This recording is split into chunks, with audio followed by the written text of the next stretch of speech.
आज से 5 साल पहले जब हम पॉल पॉगबा को लेकर आए थे तो फीलिंग ये थी कि Paul Pogba will be the leader. Paul Pogba क्योंकि उस रोज यूसीएल फाइनल खेल कर आए थे, यूसीएल की टीम ऑफ द ईयर में थे, and he was one of the hottest prospect that was there in world football. Paul Pogba की साइनिंग हमने बहुत ही हेफ्टी पी देकर की, और सबकी एक्सपेक्टेशंस ये थी, इवन राइवल फैंस ये सोच रहे थे कि इतना बढ़िया प्लेयर लेकर आ रहे हैं तो ये साइनिंग अंडर जोसे मोरिनियो बहुत ही बढ़िया तरीके से वर्क करेगी and United will get back to their winning ways. और हुआ भी कुछ ऐसा। पहली साल में हमने कार्लिंग कप जीता, मतलब जो कैराबाओ कप होता है वो जीता। हमने दूसरी चीज जो जीती वो थी हमारी यूरोपा लीग की ट्रॉफी। और पहला मैच जो था वो था हमारा कम्युनिटी शील्ड का, क्योंकि उससे पहले हम एफए कप जीते थे अंडर लुई वेनाल। उसके बाद हमने लुई वेनाल को सेक किया था और लेस्टर उस सीजन जीती थी प्रीमियर लीग टाइटल। तो हमने कम्युनिटी शील्ड में लेस्टर को हराया। उस रोज पॉल पॉगबा नहीं आए थे। अच्छा, पॉल पॉगबा का करियर अगर मैं बात करूं यूनाइटेड में तो बहुत ही उतार और चढ़ाव वाला रहा है। बहुत सारे मोमेंट्स ऐसे हैं जहां पॉल पॉगबा को कोई छू नहीं सकता।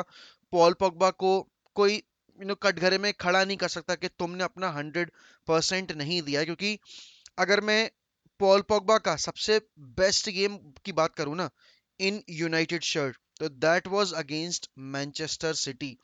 वो इनफेमस कमबैक जब हमने किया था, we were 2-0 down at Etihad and we went up by 2 goals to 3, और उसमें 2 गोल स्कोर किए थे पॉल पॉगबा ने। और उस कमबैक से पहले बहुत न्यूज आ रही थी कि Paul Pogba might head to Man City, Paul Pogba might head to Man City इस सीजन के एंड में, और ऐसा वैसा। उन्होंने उस गेम में ना सिर्फ गोल स्कोर किए थे बल्कि he gave us the clear indication that नहीं, he is not going anywhere, he is staying and he is a red.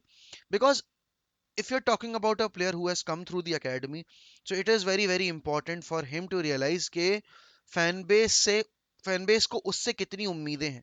And जब आप पॉल पॉगबा जैसे कैलिबर के प्लेयर हो, जब आपके पास दुनिया भर का टैलेंट है, देखो इस वक्त भी मैं हर बार यही बोलता हूँ कि Paul Pogba is a world class player and Paul Pogba is the best midfielder that we have in our team. It is not Bruno Fernandes. अगर मैं in terms of आपके टैलेंट की बात करूं तो it has always been Paul Pogba. It has not been Bruno Fernandes or any other midfielder that we have had in our squad. Paul Pogba की passing range, Paul Pogba का composure over the ball, Paul Pogba की skills, Paul Pogba की quality, वो unmatchable है पूरे United के squad में। If there is any player that there are only two players in the entire Premier League that can match Paul Pogba's caliber, and that is Thiago and the other one is Kevin De Bruyne। उसके अलावा कोई भी नहीं है जो Paul Pogba के आसपास भी भटकता हो, कोई भी नहीं है। Not Jorginho, not कांते, not any other player, but only Thiago and KDB have the potential and have the true quality that can match Paul Pogba's caliber, but Paul Pogba hasn't been that consistent जैसे हमने KDB को देखा है। अच्छा, जब हम Pogba को लेकर आ रहे थे ना तो फीलिंग यही थी कि he will be our KDB. What KDB is doing for City, we expected that from Paul Pogba। Paul Pogba के नंबर्स अगर मैं बात करूं तो 233 गेम में 39 गोल्स 51 असिस्ट हैं। इतना कुछ आउटपुट दिया नहीं है, क्योंकि उसका मेन रीजन ये भी है कि हम सारा ब्लेम पॉल पोगबा के ऊपर डाल भी नहीं सकते बेसिकली, क्योंकि यूनाइटेड ने खुद पॉल पोगबा को कभी एक रोल में स्टेबलाइज करने की कोशिश की नहीं। यूनाइटेड हमेशा ये ट्राई करती रही कि पॉल पॉगबा को हर जगह खिलाया जाए, पॉल पॉगबा को हर जगह खिलाकर उसका पोटेंशियल देखा जाए कि वो किस पोजीशन पे सबसे अच्छा खेलता है। अब जब एक क्लब को इतना आइडिया नहीं होता है ना कि एक प्लेयर को उन्हें यूज कहाँ करना है, तब आती हैं दिक्कतें। Pep Guardiola has been very clear कि उसको फोर्डन को कहाँ यूज करना है, उसको केडीबी को कहाँ यूज करना है, उसको मारेस को कहाँ यूज करना है। अगर मैं क्लॉप की बात करूं तो क्लॉप को पहले दिन से पता था कि उसको सला को किस तरीके से यूज करना है, उसको अभी लुइस डियास को कैसे यूज करना है, बॉबी फर्मिनो उसके सिस्टम में कैसे फिट होगा, because Bobby Firmino is not your typical number 9। He is a number 10 who is been played in that number 9 position. तो वो एक तरीके से फॉल्स 9 के रोल में खेलता था।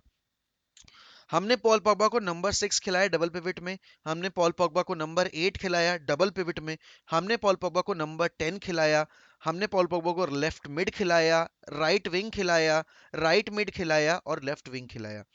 तो हम इतनी सारी पोजीशंस पे पॉल पॉगबा को ट्राई कर चुके हैं। अच्छा, पॉल पॉगबा ने सबसे अच्छी परफॉर्मेंस किस सीजन दी थी? जिस सीजन जोजे मूरिन्यो सैक हुए थे, क्योंकि उस season he was our highest goal scorer. 18 goal उन्होंने ओवरऑल सीजन में स्कोर किए थे। बट उस सीजन के अलावा पॉल पॉगबा कभी उस लेवल पे शाइन करके आए नहीं। अब बहुत सारे लोग ये कहेंगे कि बट उसके हमने पॉल पॉगबा को उस सीजन नंबर 10 के रोल में खिलाया था। भाई, अगले सीजन भी खिलाया था। बट पॉल पॉगबा के साथ सबसे बड़ी दिक्कत पता है क्या रही है? कि he has been very injury prone. हर सीजन में वो बहुत सारे गेम्स मिस करते हैं, और यही एक रीजन है कि क्यों यूनाइटेड उनके ऊपर इतना ज्यादा स्टेबलाइज नहीं कर पाई कभी, डिपेंड नहीं कर पाई कभी।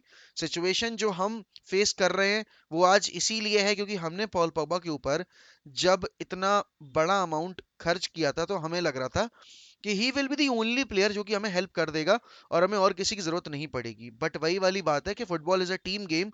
You have to pick players who can develop you in an overall way। आप एक या दो प्लेयर्स के बेसिस पे ये एक्सपेक्ट नहीं कर सकते कि वो आपका पूरा सीजन संभाल लेंगे, नहीं। सिटी की टीम में अगर केविन डी ब्रुयना शाइन कर रहा है तो वो उसका सबसे बड़ा रीजन यही है कि केविन डी ब्रुयना के इर्द गिर्द खेलने वाले प्लेयर्स उसको कॉम्प्लीमेंट करते हैं। हम कभी ऐसी टीम खड़ी कर ही नहीं पाए जो कि पॉल पोगबा को स्टेबलाइज कर पाए, पॉल पोगबा को कॉन्फिडेंस दे पाए। बेसिकली पॉल पोगबा ने भी कभी हमें वो अपॉर्चुनिटी दी नहीं जहां उन्होंने इतना अच्छा परफॉर्म करके दिखाया हो। इस सीजन की शुरुआत पॉल पोगबा ने बहुत ही अच्छे तरीके से की थी, बहुत ही धांसू तरीके से, जब उन्होंने 4 मैच में 7 असिस्ट हासिल कर लिए थे। तो एवरी वन वॉज लाइक कि दिस इज द सीजन जहां पॉल पोगबा को हम शाइन करता हुआ देखेंगे। एंड इवेंचुअली चीजें सही भी चल रही थी। बट फिर पॉल पोगबा को इंजरी हो जाती है, पॉल पोगबा बाहर चले जाते हैं, पोगबा वापस आते हैं, उन्होंने वापस से असिस्ट देना शुरू किया। लेकिन वही कमी जो हमने मार्शल में देखी कि कंसिस्टेंसी नहीं है, फोकस नहीं है। और एक फुटबॉलर अगर कंसिस्टेंट नहीं है, एक फुटबॉलर अगर फोकस नहीं है अपने काम के प्रति, तो बहुत बड़ी दिक्कतें खड़ी हो जाती हैं। पॉल पॉगबा इस सीजन के एंड में क्लब छोड़ के जा रहे हैं। Paul Pogba might head to Juventus, क्योंकि सारी रिपोर्ट्स यही सजेस्ट कर रही हैं कि यूवेंटस जाएंगे वो। कल मैक्सिमिलियानो अलेग्री से जब पूछा गया तो उन्होंने हंस के वो बात टाल दी। बट हम सबको पता है कि Pogba has been very vocal about Juventus, कि वो कितना पसंद करते हैं यूवेंटस के लिए खेलना, कितना मजा आता था उन्हें जब वो अपने पहले स्पेल में थे यूवेंटस पे। और तब भी यूनाइटेड ने इसीलिए जाने दिया था क्योंकि उनको नहीं लग रहा था कि पोग्बा उनके टीम में फिट होंगे। सर एलेक्स का ये डिसीजन था। And the other reason was Mino Raiola का इन्वॉल्वमेंट। हमने 5 साल पॉल पॉगबा को दिए खुद को रिडिस्कवर करने के लिए। हम अपने आप को खोजने की कोशिश कर रहे थे कि हमें कहीं से ये पता चल जाए कि हमें पॉगबा को यूज कैसे करना है, कहाँ करना है। बट हम बेसिकली नहीं कर पाए। सवाल ये खड़ा होता है कि एक वर्ल्ड क्लास प्लेयर जो कि वर्ल्ड कप जीता, जो कि अभी नेशनल लीग जीता, उसके पहले वो यूरोस का फाइनल खेल के आ रहा था, उससे पहले वो यूसीएल का फाइनल खेल के आया था। कैसे हम इतने अच्छे और इतने वर्ल्ड क्लास प्लेयर का पोटेंशियल प्लेटफॉर्म पे जाहिर नहीं कर पाए, हम उसको उतार नहीं पाए फील्ड के ऊपर? उस वर्ल्ड क्लास टैलेंट को हमने क्यों उजागर नहीं होने दिया? मेन रीजन था मैनेजर और पॉल पॉगबा की खुद की एक तरीके से मनमानी, कि उन्होंने सबसे बड़ी चीज जो कि उन्होंने फैन बेस का ट्रस्ट खो दिया। उन्होंने अपने एजेंट और अपने भाइयों की जुबान पे लगाम नहीं लगाया। मैं ये नहीं कह रहा कि हमने गलतियां नहीं की, हमने बहुत सारी गलतियां की हैं एट क्लब लेवल। लेकिन जब एक प्लेयर के रिलेटिव्स, जब एक प्लेयर के क्लोज वंस ये सारे एलिगेशंस क्लब के ऊपर लगाने शुरू करते हैं ना, तो फैन बेस का मन हट जाता है। भले ही आप कितने भी बड़े प्लेयर हो, भले ही आप कितने भी वर्ल्ड क्लास प्लेयर हो, लेकिन एक चीज तो हमें माननी पड़ेगी कि पॉल पॉगबा के स्टिंट में जितना हमने खुद को बेइज्जत करवाया है उतना हमें किसी प्लेयर ने नहीं किया। यू नो एंड वो भी तब जब आप क्लब का हिस्सा हो। वो जितने, जैसे डी मारिया गया, डी मारिया ने जो भी बोला वो क्लब छोड़ने के बाद बोला। अब जैसे क्रिस्टेंसन का मैटर अगर मैं लूं, कल बाबा की वीडियो सभी ने देखी होगी, तो क्रिस्टेंसन ने जो हरकत की है एफए कप फाइनल में, ऐसी हरकत कभी पॉल पॉगबा ने नहीं की। In that case Paul Pogba has been very professional. But statements देना और हिंट करना, फ्लर्ट करना बाकी क्लब्स के साथ, that was very very poor thing, और वो आप एक प्रोफेशनल से एक्सपेक्ट नहीं करते। और ना मैं चाहता हूं कि ये चीजें हों।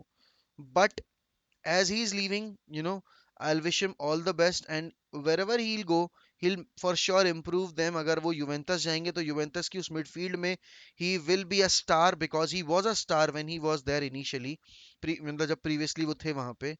अगर वो पीएसजी जाएंगे तो Verratti will finally have a player जो कि उसके गेम स्टाइल को मैच कर पाएगा, and he will have some confidence playing alongside Paul Pogba because Verratti is a world class player, Paul Pogba is a world class player, PSG has a world class squad, but they don't perform like a team. Maybe after Paul Pogba's inclusion, they might be able to do it, but let's see. यहाँ पर United को अब move on करना पड़ेगा, और कुछ रिश्ते ऐसे होते हैं जिनसे मूव ऑन करने में ही भलाई होती है, जिनके साथ को छोड़ देना ही आपके और उनके भविष्य के लिए अच्छा होता है। ये कुछ ऐसा ही रिश्ता था, खट्टा मीठा, जो कि अब समाप्ति की ओर आ रहा है। Paul Pogba will not be playing against crystal palace because he is out injured. तो it's a goodbye from us to Paul Pogba. It's a goodbye from a fan who thought that Paul Pogba will, turn around the situation, will be the leader inside the dressing room, will be the player जो कि हमें premier league जितवाएगा। It never ended that way, but I'm thankful कि उन्होंने हमें Carabao cup जितवाया, उन्होंने हमें Europa league जितवाई, और कहीं ना कहीं उन्होंने बहुत सारे मोमेंट्स भी हमें दिए जहां हम चेरिश कर पाए, जैसे कि जो ओले गुनर सोल्शायर का केयर टेकर वाला स्पेल था, उसमें Paul Pogba was such a brilliant player. I still remember PSG का अवे लेग जो था, उसमें पॉल पोग्बा नहीं खेले थे, but Paul Pogba defended United against the PSG ultras. Him and Patrice Evra defended United against the PSG Ultras, against his own countrymen. He is a very joyful character. He is a brilliant footballer. He's a wonderful human being. It never turned out to be, what we expected, but I will always be grateful that I saw Paul Pogba playing for United, because whatever he did, he performed well in whatever games he showed his true potential. I will never forget that City wala comeback. I was shouting, everyone, on that screening day was shouting on top of their voices, because we saved our, a bit of pride, because City were on the verge of winning the Premier League title, celebrating the title in front of us at their home. We were 2-0 down, dead and buried. Then came Paul Pogba, and he just turned around the whole situation on his own. So thank you so much for that, Paul. I wish you all the best. The entire fan base wishes you all the best. I hope wherever you'll go, you'll find success, because we failed to deliver that success to you, and I feel sorry for it.